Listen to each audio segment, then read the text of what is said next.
It's unclear whether Donald Trump can make a comeback to the White House, especially after his conviction and losing his electoral advantage to Joe Biden. Currently, he and his wife Melania still reside at their Mar-A-Lago estate, often referred to as their winter White House. So what does their life look like there? Stay tuned, because here's the truth about Donald and Melanie's life at Mar-A-Lago.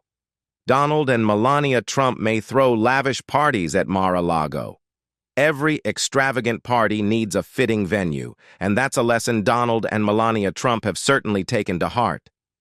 Their time at Mar-A-Lago has been filled with opulent events and celebrations, and it seems that trend will persist. On New Year's Eve 2021, a sizable crowd gathered at Mar-A-Lago to welcome the new year. Despite concerns about the COVID-19 pandemic and the risks associated with large gatherings, guests flocked to the estate's luxurious grounds to mark the occasion. Videos shared on social media depicted partygoers at Mar-A-Lago mostly without masks and disregarding social distancing measures. This suggests that Donald and Melania's lifestyle will continue to include lavish parties without precautions. Among the attendees were Donald Trump Jr., his girlfriend Kimberly Guilfoyle, and Rudolph Giuliani, the latter captured in online footage ballroom dancing with a female partner to the tune of New York, New York. Donald Trump will likely play golf often at Mar-A-Lago. During his time in office, Donald Trump frequently indulged in one of his favorite pastimes, golf. Despite facing criticism, he often spent weekends on the green, sometimes even conducting political business during his golf outings. Now, as a resident of Mar-A-Lago, Trump can continue his golfing habits conveniently, as his new primary residence is just 15 minutes away from the Trump International Golf Club. However, the former president's beloved activity may be overshadowed by ongoing drama. A Palm Beach County official has initiated a review of the county's contract with the Trump Organization, potentially aiming to terminate the lease for the Trump International Golf Club.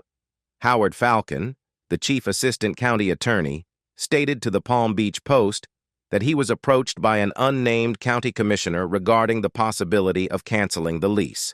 Despite this, Falcon believes the county cannot terminate its lease with Donald, who currently pays $88,338 in monthly rent for the property. Palm Beach is getting involved in Donald and Melania Trump's future at Mar-A-Lago. Donald Trump's post-presidential future at Mar-A-Lago was immediately met with drama, which honestly doesn't come as much of a surprise. Back in the 90s, Donald signed an agreement that transformed the Mar-A-Lago estate from a primary residence into a private, membership-based club. This change prevented Donald from claiming Mar-A-Lago as his primary residence, although he mostly resided in New York at the time.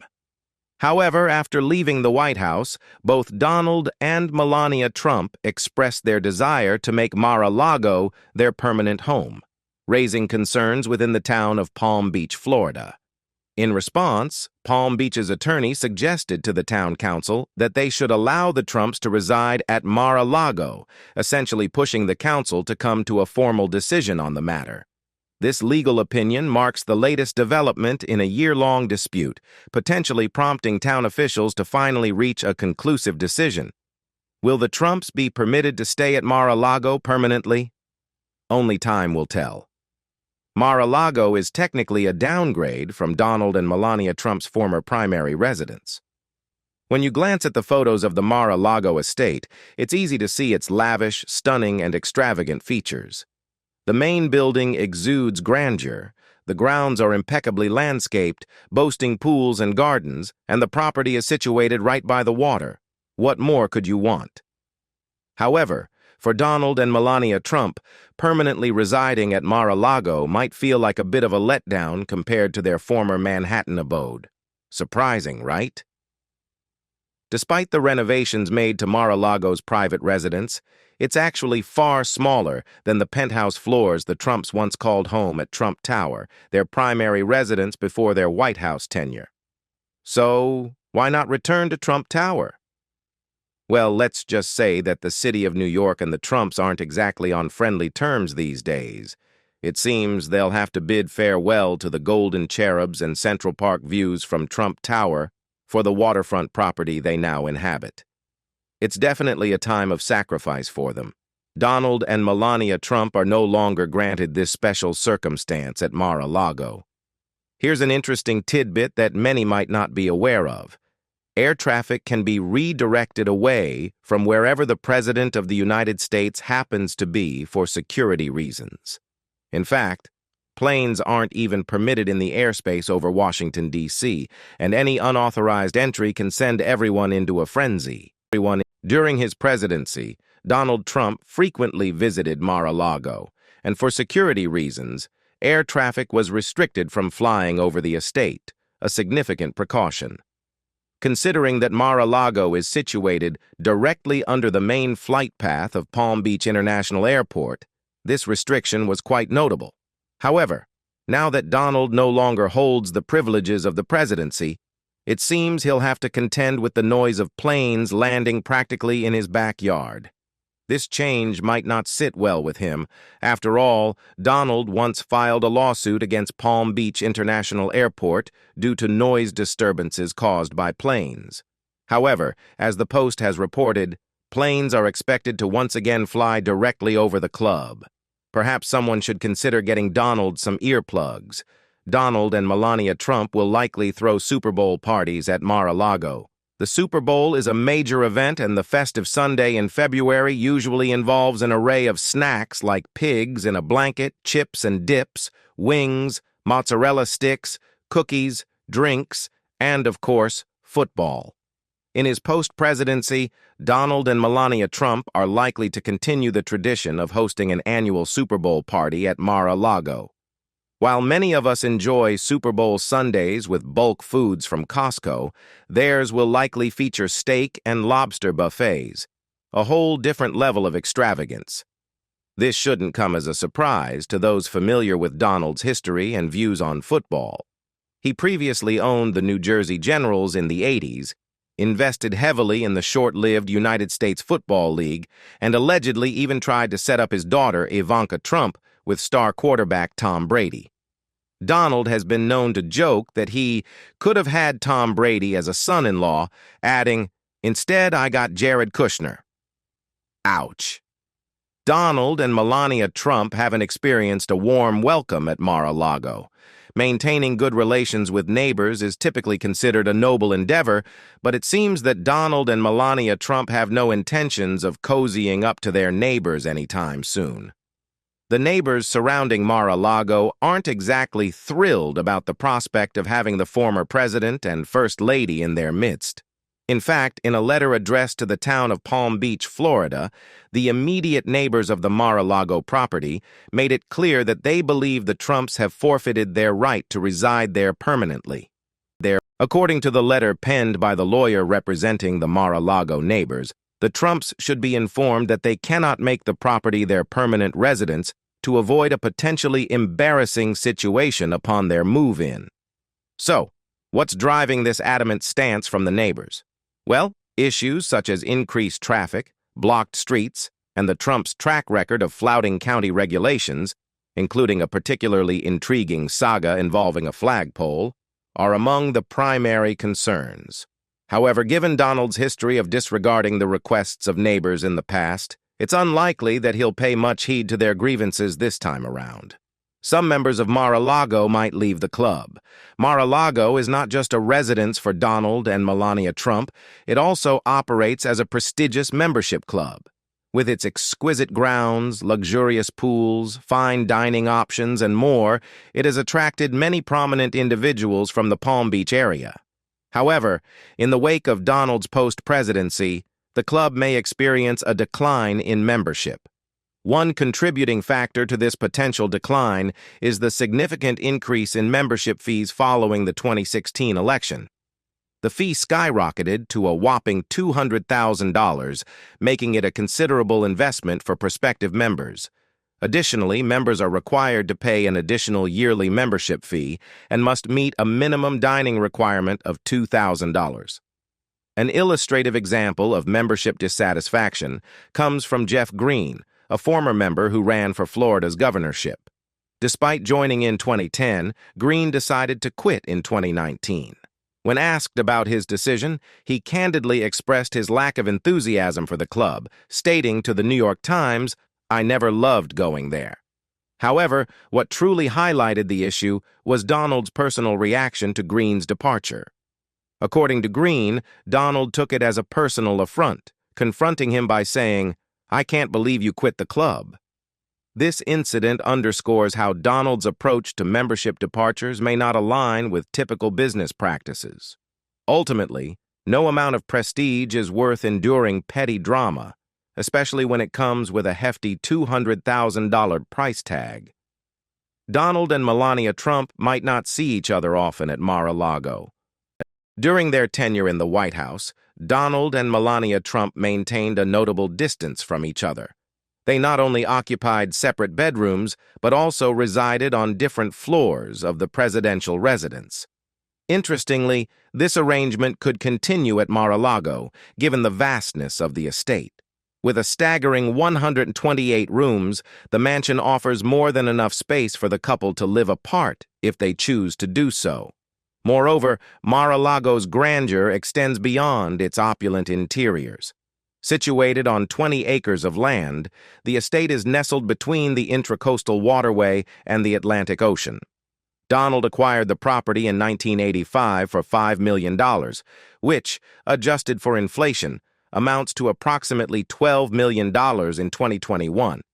Reflecting on the estate's size and prestige, Trump boasted in 2014, "I have 24 acres in Palm Beach, and nobody has anything like that." While his assertion about the acreage is technically incorrect, Mar-A-Lago occupies 20 acres, the expansive grounds provide ample space for Donald and Melania to maintain their distance if they desire. Donald and Melania Trump will have some Secret Service agents at Mar-A-Lago. Former presidents are granted Secret Service protection for life, ensuring security remains a priority for Donald and Melania Trump at Mar-A-Lago. However, their protection detail is expected to be downsized compared to what they had while in the White House. Despite this, their security coverage might extend beyond just the couple themselves. It's anticipated that a much smaller Secret Service detail will be tasked with watching over Donald and Melania at their new residence. In addition to their personal protection, the Secret Service may also extend their services to cover Mar-A-Lago's 500 members and events held on the estate grounds. This broader scope of responsibility could potentially strain the resources of the scaled-back protection team. However, Donald Trump's expectations for security don't seem to be dwindling anytime soon. Following his departure from office, he reportedly instructed that his family receive top-notch security free of charge for the first 6 months of their post-presidency life. This directive included extending Secret Service protection to his 4 adult children and 2 of their spouses, despite them not being automatically entitled to such privileges. This insistence on comprehensive security coverage mirrors a "take what you get and you'll like it" mentality. Despite any potential limitations, Donald appears determined to ensure the safety and protection of his family, even if it means going beyond the standard provisions. Donald and Melania Trump will be surrounded by Mar-A-Lago's opulent decorations. Donald and Melania Trump have cultivated a reputation synonymous with wealth, power, and opulence, traits that are expected to be reflected in their new primary residence at Mar-A-Lago. Known for their extravagant tastes and luxurious lifestyles, it's no surprise that the Trumps' lavish reputations will extend to their new abode. When Donald purchased Mar-A-Lago, he spared no expense in acquiring the property's antiques and furniture pieces, paying an additional $3 million for these opulent furnishings. Originally owned by heiress Marjorie Merriweather Post, the estate boasted impeccable taste and luxurious decor. Among its most impressive features is a 20,000-square-foot ballroom adorned with $7 million worth of gold detailing, exemplifying the grandeur and extravagance that define the Trump aesthetic. Donald's penchant for gold doesn't stop there. He reportedly spent $100,000 to have 4 sinks in Mar-A-Lago plated in the precious metal, further showcasing his affinity for ostentatious displays of wealth and luxury. If the estate is anything like the Trump's penthouse in Trump Tower, guests can expect to be greeted by an abundance of gold accents, lush fabrics, and over-the-top decor at every turn. Mar-A-Lago will bring in income for Donald and Melania Trump. Ethics concerns surrounding Donald Trump's presidency were inevitable given his extensive business holdings and the potential for conflicts of interest. While he officially handed over control of the Trump Organization to his sons, Don Jr. and Eric Trump. Upon taking office, questions persisted about the financial benefits he continued to reap from properties like Mar-A-Lago during his time in the White House. Mar-A-Lago, in particular, proved to be a lucrative asset for Donald Trump. In 2014, prior to his presidency, he earned a staggering $15.6 million from the estate. This figure skyrocketed to $25.1 million during his first year in office, according to reports. Even in 2019, as president, Mar-A-Lago generated $21.4 million in revenue for Donald, albeit slightly less than in previous years. The onset of the COVID-19 pandemic in March 2020 temporarily shuttered Mar-A-Lago, along with several other Trump-owned properties. However, the club partially reopened just 2 months later, signaling a potential rebound in revenue. While the pandemic may have caused a dip in earnings, Mar-A-Lago is expected to remain a significant source of income for Donald Trump in his post-presidency life, underscoring the ongoing financial implications of his ownership of this iconic estate. Supporters of Donald and Melania Trump will hold vigils there. Trump supporters are renowned for their unwavering loyalty to Donald Trump, a dedication that often manifests in passionate displays of support at his rallies and public appearances. These events, frequently broadcasted on news channels and captured in photographs, showcase a fervent enthusiasm characterized by attendees donning Trump merchandise, waving flags adorned with his name, brandishing Trump-themed signs, and showcasing various other gestures of allegiance. As Trump transitions to life at Mar-A-Lago following his departure from Washington, D.C., it seems that some of this fervor will persist. Upon his arrival in Palm Beach, Florida, on the day of President Joe Biden's inauguration, Donald Trump was greeted by a throng of supporters lining the streets, eager to catch a glimpse of their former president. Some of these supporters have pledged to continue their demonstrations of support outside of Mar-A-Lago, demonstrating an unparalleled level of dedication to their political idol. However, engaging with Trump in his post-presidency life may prove more challenging for these devoted followers. With a significantly reduced motorcade and a private schedule, Trump's movements at Mar-A-Lago are expected to be less publicized and accessible. Where will Trump live if he is convicted? Will Trump go to jail? While the possibility of imprisonment looms over Trump, it's important to note that in many cases of first-time nonviolent offenders, courts often opt for probation and fines instead of incarceration. Ultimately, the decision rests with Judge Merchan, who has the discretion to determine Trump's fate even after a conviction. The 34 charges Trump faces are classified as Class E felonies in New York, the least severe category of felony offenses in the state, carrying a maximum sentence of 4 years each. Should Trump receive a prison sentence, it's anticipated that the judge would impose concurrent terms, allowing him to serve all prison time simultaneously, up to a maximum of 4 years. As of now, Trump remains at liberty. Factors such as Trump's age, lack of prior convictions, status as the first former president to undergo a criminal trial, and the possibility of him returning to the presidency create uncertainty around the likelihood of a jail sentence. Legal experts suggest that instead of incarceration, Trump may receive a fine and be subject to a form of supervision, potentially involving regular reporting to a civil servant at the city's probation department. Under a probationary sentence, any further criminal conduct could result in immediate imprisonment. If Trump were convicted and sentenced to less than a year, he would likely serve his time at New York City's Rikers Island, where his former chief financial officer, Alan Weisselberg, is currently incarcerated for crimes linked to his association with Trump. Longer sentences exceeding a year typically result in confinement at one of New York's 44 state prisons. In contrast to federal cases, Trump would be unable to self-pardon for his felony conviction if he were to regain the presidency. Since falsifying business records constitutes a state offense, only the New York governor, a Democrat, would have the authority to grant him a pardon. The question of self-pardoning in federal cases remains legally untested. In the worst-case scenario, Trump might not be able to reside in Mar-A-Lago for some time. As the legal battles and potential ramifications unfold, the future of Donald and Melania Trump's life at Mar-A-Lago remains uncertain. Will the controversies surrounding them affect their day-to-day existence in this opulent estate? Only time will tell. Stay tuned for more updates on what life is really like for the former first couple at Mar-A-Lago. Don't forget to like and subscribe for more insightful content about their journey post-presidency. What are your thoughts on the challenges they might face? Let us know in the comments below. Thanks for joining us. I'll see you in the next video. Bye for now.